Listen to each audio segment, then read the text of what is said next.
Capítulo 22. David se fue de Gat y huyó a la cueva de Adulán. Cuando sus hermanos y el resto de la familia se enteraron, fueron a verlo allí.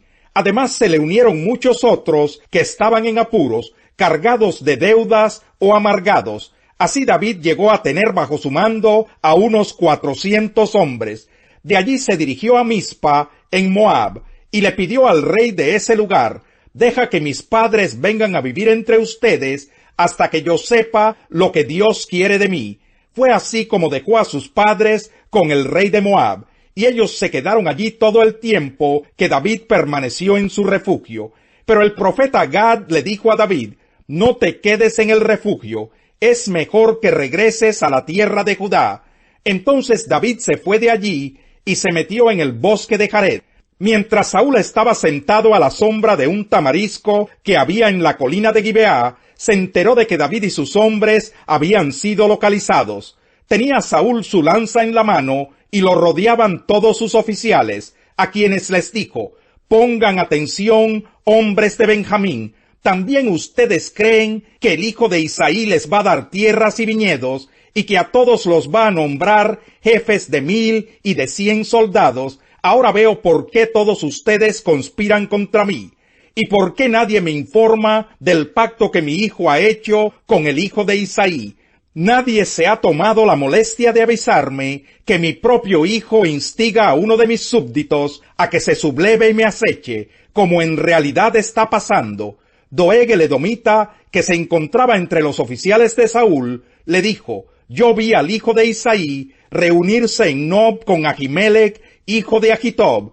Ahimelech consultó al Señor por David y le dio provisiones, y hasta le entregó la espada de Goliat».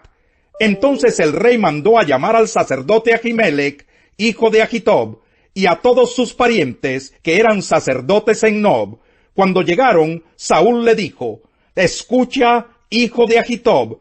«Diga, mi señor», respondió Ahimelech, «¿por qué tú y el hijo de Isaí conspiran contra mí?». Le reclamó Saúl: «Le diste comida y una espada.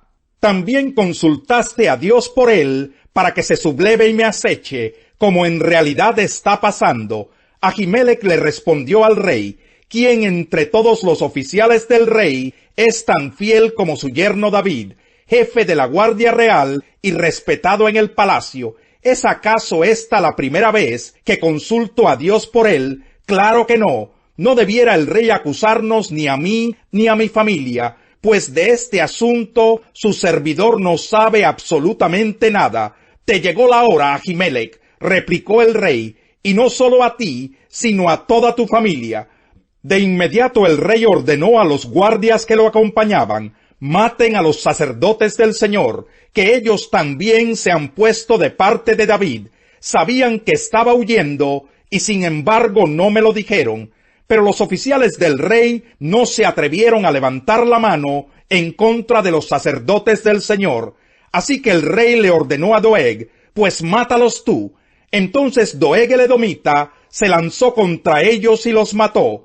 Aquel día mató a 85 hombres que tenían puesto el efod de lino.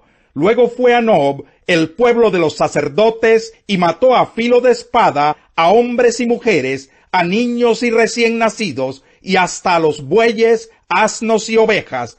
Sin embargo, un hijo de Ahimelech, llamado Abiatar, logró escapar y huyó hasta encontrarse con David.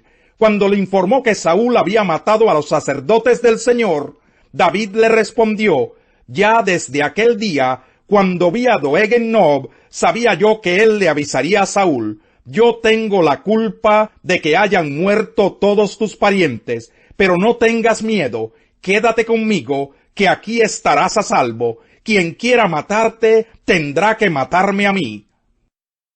Capítulo 23. Los filisteos atacaron la ciudad de Keilah y saquearon los graneros. Cuando David se enteró de lo sucedido, consultó al Señor: «¿Debo ir a luchar contra los filisteos?». «Ve», respondió el Señor, «lucha contra los filisteos y libera a Keilah». Pero los soldados le dijeron a David: «Si aún aquí en Judá vivimos con miedo, ¿cuánto más si vamos a Keilah para atacar al ejército filisteo?». David volvió a consultar al Señor Y él le respondió: ponte en camino y ve a Keilá, que voy a entregar en tus manos a los filisteos. Así que David y sus hombres fueron allá y lucharon contra los filisteos, derrotándolos por completo. David se apoderó de los ganados de los filisteos y rescató a los habitantes de la ciudad. Ahora bien, cuando Abiatar, hijo de Ahimelech, huyó a Keilá para refugiarse con David, se llevó consigo el efod. Cuando le contaron a Saúl que David había ido a Keilá, exclamó: Dios me lo ha entregado. David se ha metido en una ciudad con puertas y cerrojos, y no tiene escapatoria. Entonces convocó a todo su ejército para ir a combatir a David y a sus hombres, y sitiar la ciudad de Keilá. David se enteró de que Saúl tramaba su destrucción. Por tanto, le ordenó a Abiatar que le llevara el efod. Luego David oró: Oh Señor Dios de Israel, yo tu siervo sé muy bien que por mi culpa Saúl se propone venir a Keilá para destruirla. ¿Me entregarán los habitantes de esta ciudad en manos de Saúl? Es verdad que Saúl vendrá, según me han dicho. Yo te ruego, Señor Dios de Israel, que me lo hagas saber. Sí vendrá, le respondió el Señor. David volvió a preguntarle: ¿nos entregarán los habitantes de Keilá a mí y a mis hombres en manos de Saúl? Y el Señor le contestó: sí los entregarán. Entonces David y sus hombres, que eran como 600, se fueron de Keilá, y anduvieron de un lugar a otro. Cuando le contaron a Saúl que David se había ido de Keilá, decidió suspender la campaña. David se estableció en los refugios del desierto, en los áridos cerros de Zif. Día tras día Saúl lo buscaba, pero Dios no lo entregó en sus manos. Estando David en Ores, en el desierto de Zif, se enteró de que Saúl había salido en su busca con la intención de matarlo. Jonatán, hijo de Saúl, fue a ver a David en Ores, y lo animó a seguir confiando en Dios. No tengas miedo, le dijo, que mi padre no podrá atraparte. Tú vas a ser el rey de Israel, y yo seré tu segundo. Esto hasta mi padre lo sabe. Entonces los dos hicieron un pacto en presencia del Señor, después de lo cual Jonatán regresó a su casa, y David se quedó en Ores. Los habitantes de Zif fueron a Gibeá, y le dijeron a Saúl: ¿no sabe su majestad que David se ha escondido en nuestro territorio? Está en el monte de Jaquilá, en los refugios de Ores, al sur del desierto. Cuando su majestad tenga a bien venir, entregaremos a David en sus manos. Que el Señor los bendiga por tenerme tanta consideración.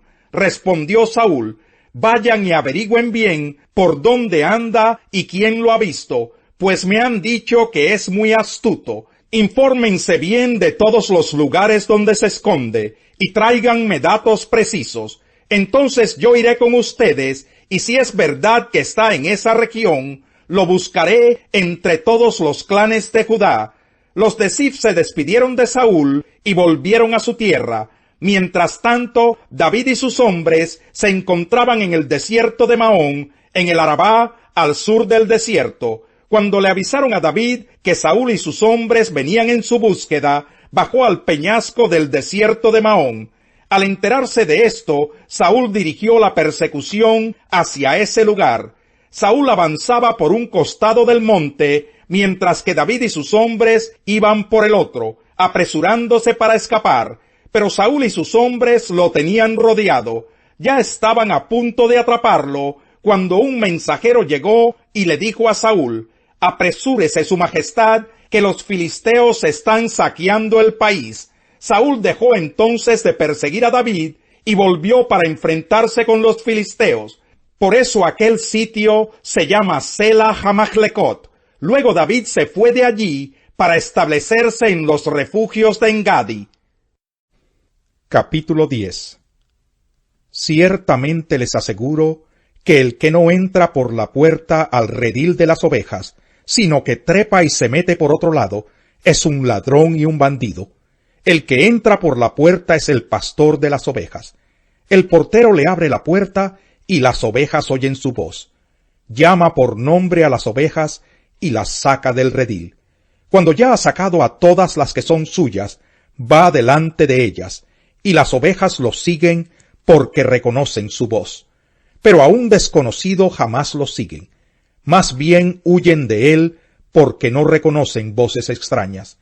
Jesús les puso este ejemplo, pero ellos no captaron el sentido de sus palabras. Por eso volvió a decirles: ciertamente les aseguro que yo soy la puerta de las ovejas. Todos los que vinieron antes de mí eran unos ladrones y unos bandidos, pero las ovejas no les hicieron caso. Yo soy la puerta, el que entre por esta puerta que soy yo, será salvo. Se moverá con entera libertad y hallará pastos. El ladrón no viene más que a robar, matar y destruir. Yo he venido para que tengan vida y la tengan en abundancia. Yo soy el buen pastor. El buen pastor da su vida por las ovejas. El asalariado no es el pastor, y a él no le pertenecen las ovejas. Cuando ve que el lobo se acerca, abandona las ovejas y huye. Entonces el lobo ataca al rebaño y lo dispersa. Y ese hombre huye porque, siendo asalariado, no le importan las ovejas. Yo soy el buen pastor. Conozco a mis ovejas y ellas me conocen a mí. Así como el Padre me conoce a mí, y yo lo conozco a él, y doy mi vida por las ovejas. Tengo otras ovejas que no son de este redil, y también a ellas debo traerlas.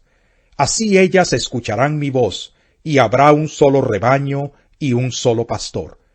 Por eso me ama el Padre, porque entrego mi vida para volver a recibirla. Nadie me la arrebata, sino que yo la entrego por mi propia voluntad. Tengo autoridad para entregarla, y tengo también autoridad para volver a recibirla. Este es el mandamiento que recibí de mi Padre. De nuevo, las palabras de Jesús fueron motivo de disensión entre los judíos. Muchos de ellos decían: está endemoniado y loco de remate. ¿Para qué hacerle caso? Pero otros opinaban: estas palabras no son de un endemoniado. ¿Puede acaso un demonio abrirle los ojos a los ciegos? Salmo 115. La gloria, Señor, no es para nosotros, no es para nosotros, sino para tu nombre, por causa de tu amor y tu verdad. ¿Por qué tienen que decirnos las naciones: ¿dónde está su Dios? Nuestro Dios está en los cielos, y puede hacer lo que le parezca, pero sus ídolos son de oro y plata, producto de manos humanas. Tienen boca, pero no pueden hablar, ojos, pero no pueden ver, tienen oídos, pero no pueden oír, nariz, pero no pueden oler, tienen manos, pero no pueden palpar, pies, pero no pueden andar, ni un solo sonido emite su garganta. Semejantes a ellos son sus hacedores, y todos los que confían en ellos. Pueblo de Israel, confía en el Señor. Él es tu ayuda y tu escudo. Descendientes de Aarón, confíen en el Señor. Él es su ayuda y su escudo. Los que temen al Señor, confíen en Él. Él es su ayuda y su escudo. El Señor nos recuerda y nos bendice. Bendice al pueblo de Israel. Bendice a los descendientes de Aarón. Bendice a los que temen al Señor. Bendice a grandes y pequeños. Que el Señor multiplique la descendencia de ustedes y de sus hijos, que reciban bendiciones del Señor, Creador del cielo y de la tierra. Los cielos le pertenecen al Señor, pero a la humanidad le ha dado la tierra. Los muertos no alaban al Señor, ninguno de los que bajan al silencio. Somos nosotros los que alabamos al Señor, desde ahora y para siempre. Aleluya, alabado sea el Señor. El que es iracundo provoca contiendas, el que es paciente las apacigua. El camino del perezoso está plagado de espinas, pero la senda del justo es como una calzada,